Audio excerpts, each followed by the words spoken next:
ஆதிக் ரவிச்சந்திரன் எடுத்த இந்த படம் குட் பேட் அக்லி வந்து அஜித்துக்கு வந்து ஒரு பெரிய ஒரு மாஸ் ஹிட்டாக தான் அமைஞ்சது. ஆனால் இந்த படத்தில் வந்து உத்தரவு வந்தார உணப்பு தொட்டு தாரங்கிற பாடலையும், அதுக்கு பிறகு இளமை இதோ இதோ பாடலையும், அப்புறம் பழைய விக்ரம் படத்தில் இடம்பெற்ற ஏஞ்சோடி மஞ்சக்குருவி என்கிற பாடலையும் 3 பாடலையும் வச்சு பயன்படுத்தியிருந்தாங்க. இந்த 3 பாடலும் வந்து ரசிகர்களுக்கு அவ்வளோ ஒரு பிடிச்சிருந்தது. அப்படிங்கிறது தான் இந்த படத்தோடைய மிகப்பெரிய ப்ளஸ் பாயிண்ட்டாக பார்த்தாங்க.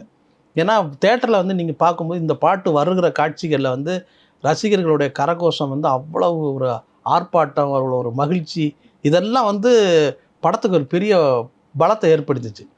திரும்ப படம் வந்தபோது மறுபடியும் பார்க்கக்கூடிய ஒரு ஒரு பொசிஷனை வந்து இந்த படத்துக்கு இந்த பாடல்களை வந்து ஏற்படுத்துன்னு சொல்லலாம். உண்மையில் அப்படி தான் சொல்லலாம். அந்த படம் வெளிவந்த பிறகு தான் அவங்க வந்து இதில் வந்து பயன்படுத்துகிற விஷயமே தெரியுது. இதை தான் வந்து அவர் வந்து பயன்படுத்தக்கூடாதுங்கிற முறையில் வந்து வழக்கு போட்டிருக்காங்க. வழக்கு கோர்ட்லேயும் இது சம்மந்தமாக தொடர்பாக யார் யார் என்ன விவரங்கள், இந்த பாடல் வந்து யார்கிட்ட இருக்குது அப்படிங்கிறதெல்லாம், அந்த பழைய பாடல்களை வந்து ராஜா சார் யாருக்கு உரிமை கொடுத்துருக்காரு, நான் அந்த கம்பெனிக்கிட்ட இருந்து இந்த இயக்குநர்கள் வந்து நாங்கள் வாங்கி பயன்படுத்திருக்கோம் அப்படிங்கிற பிரதிவாதங்களில் வந்து அவங்க வந்து முன் வைக்கிறாங்க. என்ன முன் வச்சாலும் உங்களுக்கு வந்து இந்த அறிமுகம், இந்த பாடல்களுக்கு வந்து நேரடி உரிமையாளர் வந்து இசைஞானி இளையராஜா அவர்கள் தான்.